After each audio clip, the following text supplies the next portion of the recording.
Okay, well that's that faded out now, the last track. Hope you enjoyed that. So that was New Gold Dream. As you can see, it's an album I quite like. Got a t-shirt. I've bought it quite a few times as well. So what happened next? Well, we're on a bit of a roll. So for the next album, Sparkle in the Rain, which we mentioned earlier, they went into the studio, the producer called Steve Lillywhite, who was a bit of a producer du jour, I suppose you'd call it. He produced albums by Peter Gabriel, Big Country. He was a very popular and indie band producer at the time. In fact, to produce this, he was lined up to produce an album by another one of my favourite bands, Rush, but he decided this was a better proposition for him, so he dumped Rush and produced this instead. So this had the aforementioned Waterfront on it. There's two other singles on here, Up on the Catwalk, Speed Your Love to Me. And again, as I mentioned before, Mel Gaynor plays the drums on this, and it's amazing. He's a fantastic drummer. I think as mentioned in part one, this got to #1 in the UK, and that elevated them again. They started playing large theatres, arenas. So yeah, that was quite a big success for them. So buoyed by the success of that, in 1985 they were asked to record a song for a film called The Breakfast Club by a British producer called Keith Forsey, who'd also co-written the song. And he's more well known for A, playing the drums on some Boney M records, and B, being Billy Idol's producer. And I think the song had already been offered to Billy Idol and he had turned it down.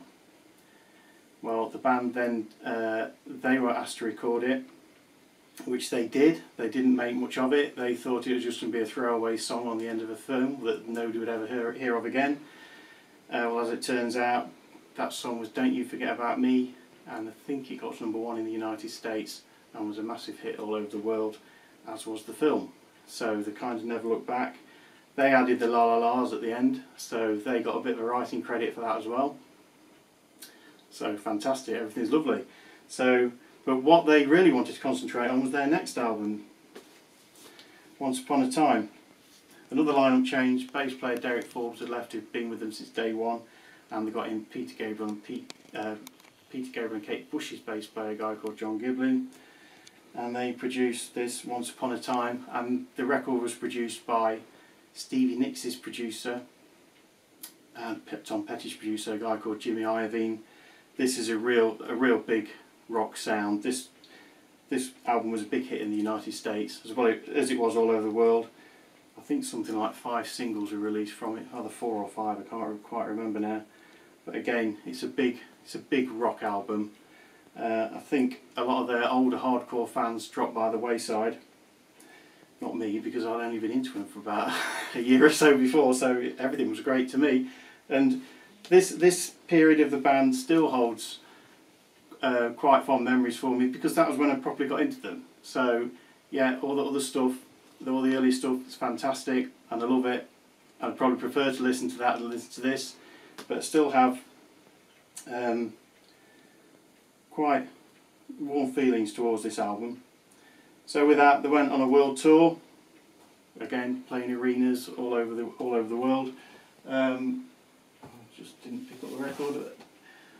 As a result of that world tour, they released this, Simple Minds Live in the City of Light, and that, again, to me, this is a summer album.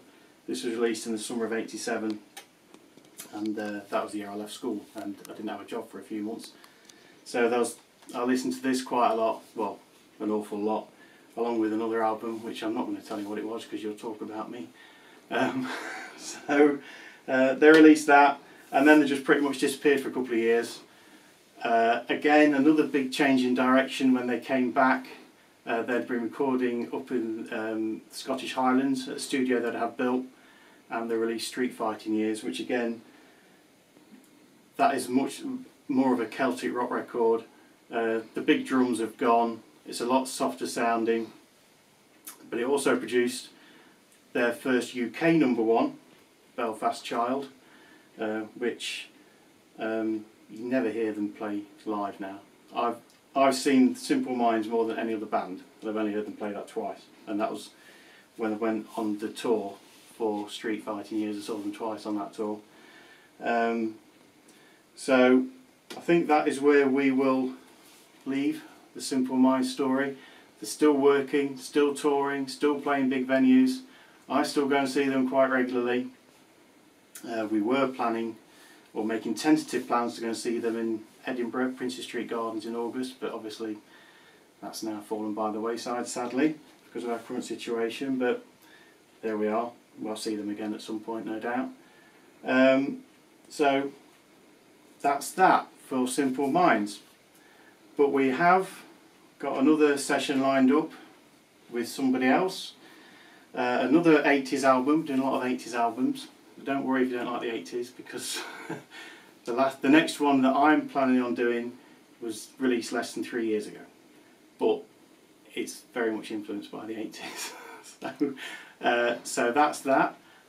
Please subscribe if you can to our channel. That would be lovely if you could do that. And please stay safe, and we'll see you again next time. Thank you very much for watching. Goodbye.